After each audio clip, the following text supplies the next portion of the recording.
for Robert Bigelow, and as a research coordinator, he sent me out to Manhattan to do some work with one of the UFO guys. And at that time, I was writing Remote Perceptions, and I'd got the basic manuscript, and I thought, I'm going to ask Ingo Swann if he'll write the foreword for me. Ingo didn't know me from anybody, you know. But I was, at that time, I hadn't married my ex-husband David, but David is the brother of Paul Smith, who Ingo trained, so there were some connections. So I wrote to Ingo and said, you know, I'm coming to Manhattan, I'd like to meet you and ask you to write the foreword for my book. So he very grudgingly said, okay, well, let's meet at the diner, and we had lunch, and he was delightful. And he said, absolutely. After we talked for a while, he said, sure, I'll write the foreword for your book. And from then on, we've had a wonderful friendship. I know I can go to Manhattan and call him up and go visit, give him a call on the phone, which I need to do because I kind of lose track sometimes. Give him a call, see how he's doing. So there's a nice ongoing relationship, and he likes to know what's going on in the RV field and who's who and what's happening. Now, there's different kinds of training in remote viewing. Not that the protocol is different, but each practitioner has a different signature of what they imbue it with. What has been your experience? You have learned from Lynn Buchanan and from Paul Smith. Talk about that. Right. Each of the teachers brings with them a particular training style, the way they carry out the courses. Paul's is very traditional. He tries to follow what he learned from Ingo Swann in the unit and SRI. So he gives essays. He has you take notes during the class. He trains, it's like boot camp, RV boot camp, because he's, you know, one of the ex-military majors. He still is a major. And it's a very intense, very rigorous training, and you learn a lot. Lynn Buchanan has a more laid-back style. He has larger classes, lots of anecdotes, still a very thorough training. He was asked, after Paul had started training, there was some kind of confusion about whether he should use the same terminology as Paul. And there's some discussion about how that came about.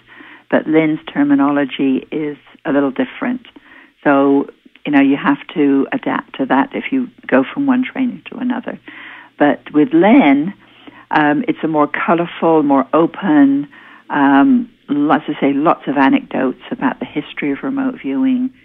So I feel very lucky, very fortunate having trained with both Paul and Lynn, because I think I got training from both angles. So you're kind of carrying a synthesis. Now, there's not that many women in remote viewing as trainers and teachers, let alone practitioners. Why is that? There are very few. Originally, it seemed to be a very traditionally male field, with all of the trainers coming out of the Stargate unit being male, setting up their own schools. You know, Ed Dames and Paul Smith and Lynn Buchanan and David Morehouse. And no women at all. Women started to be trained. Ed Dames taught Dr. Courtney Brown. Courtney Brown trained Prudence Calabrese, and she was in the field for quite some time and then dropped out. We have Laurie Williams now, who was trained by Lynn, who is a wonderful person. She's going around the East Coast now, up and down the East Coast training.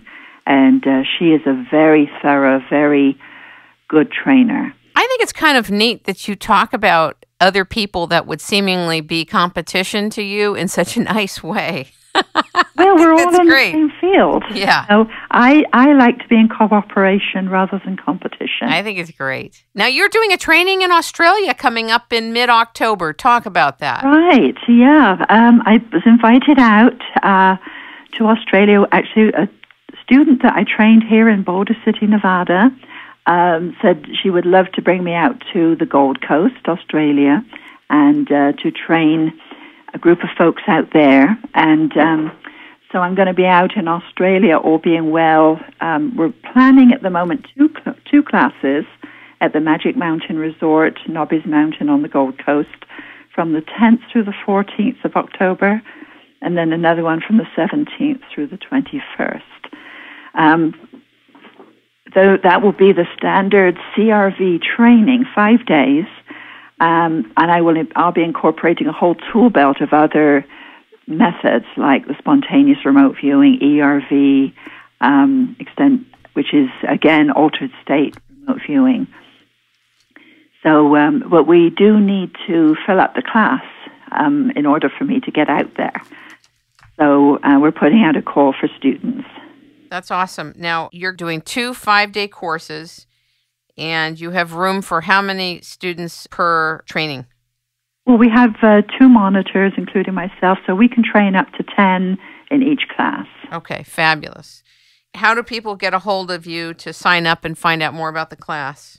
They can go to my website, which is mindwiseconsulting.com/Oz. OZ. There may be some people in other areas also who want to contact you as well. Is there a way for them to contact you via Skype? Yeah, I'm not always on Skype. Better to email me first and set up a time to talk over Skype if you want more information. My Skype address actually is Mindwise78. They can take a chance and see if I'm on, or they can email me at mindwiseconsulting@googlemail.com. I want to talk about a few difficult things in your book, Remote Perceptions. Very difficult because they are the future remote view. Now, I understand that the future is much more difficult to remote view than the past or the immediate present, if there is such a thing as the present. Paul Smith said the present is often the interface between the past and the future, and by the time you recognize you're in the present, you're not in the present anymore. And I've been told that the future is much more difficult to remote view. Do you agree with that, or do you disagree with that? It's only difficult in that you rarely get feedback until the events have happened. So you're working really blind. With events in the past, of course, you can get actual feedback.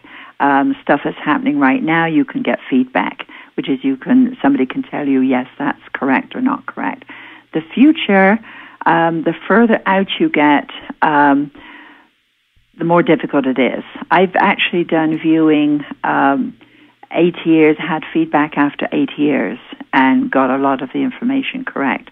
So the future viewing is more problematic. A lot of the questions about time and space come into play. But I go ahead and do remote viewing of the future anyway, and then wait and see what happens. Well, if remote viewing is what I understand it to be from having spent 5 days with you and doing all of these interviews and research on it, it would seem to me that the protocol allows you to plug into the future. But I want to talk about a couple of futures that you have had the courage to put in your book. In 1992, you did a remote viewing about the next 20 years, and you remote viewed the next big quake. Right. In the New York, New Jersey area, the city of Manhattan. And I'm not saying this to try to scare the audience, but it's bold enough to have put in your book, so if you don't mind, I'd like to talk a little bit about it. Right. This was a project that was given to me by a group in California, and I knew left brain, logically, they were thinking about California. They asked, when will the next big one occur? It was a front-loaded project. I used ERV, which was the more spontaneous type of remote viewing rather than controlled remote viewing. And what I did was set my mind, I set what their expectations were aside and said, okay, let me look and see what the next big one will be that will cause Earth changes. That was what they were specifying. And I started seeing all these people running around, and first of all, I thought it was Chinatown in San Francisco. And I'm going, this doesn't look Western. It doesn't look like San Francisco. And as the viewing proceeded, I saw with my horror this was Manhattan. And I followed it through. It was a very difficult viewing to do because it was very traumatic. and